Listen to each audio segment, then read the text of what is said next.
سموئیل کی پہلی کتاب 19ویں باب میں سموئیل نبیوں کے ایک ایسے گروہ کی نمائندگی کر رہا تھا جو نبوت کر رہے تھے، اور جب ساؤل بادشاہ کے قاصد داؤد کو پکڑنے آئے تو ساؤل کے قاصدوں پر خدا کی روح نازل ہوئی اور وہ بھی نبوت کرنے لگے۔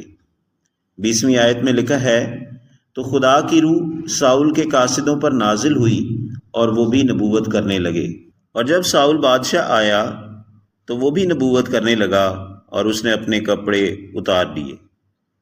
24ویں آیت میں لکھا ہے، اور اس نے بھی اپنے کپڑے اتارے اور وہ بھی سموئیل کے آگے نبوت کرنے لگا، اور اس سارے دن اور ساری رات ننگا پڑا رہا۔ ساؤل بادشاہ نے نبوت کرتے ہوئے اپنے کپڑے کیوں اتارے جبکہ بظاہر دوسرے نبیوں میں سے کسی نے ایسا نہیں کیا؟ کیا ساؤل بادشاہ کا کپڑے اتار کر نبوت کرنا خدا کی نظر میں جائز تھا؟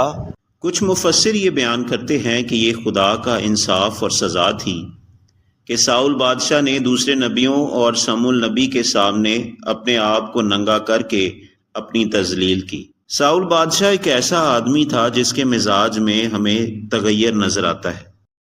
سموئیل کی پہلی کتاب 16 باب 14 آیت سے 23 آیت تک ساؤل بادشاہ کو ایک بری روح ستاتی ہے، اور اس بری روح کے ستانے سے ساؤل بادشاہ کا مزاج اور تند ہو جاتا ہے۔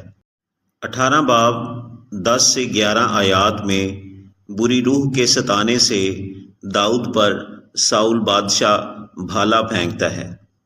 19ویں باب کی 9ویں آیت میں بری روح کے پھر ستانے سے ساؤل بادشاہ داؤد پر دوسرا وار کرتا ہے، اور یہ حوالہ جات ساؤل بادشاہ کے مزاج میں مزید تندی اور سختی کو بڑھتے ہوئے دکھاتے ہیں۔ ساؤل بادشاہ نبوت کرتے ہوئے جوش میں اس حد تک سرگرم ہوا کہ اس نے اپنے کپڑے اتار دیے اور ساری رات ننگا پڑا رہا۔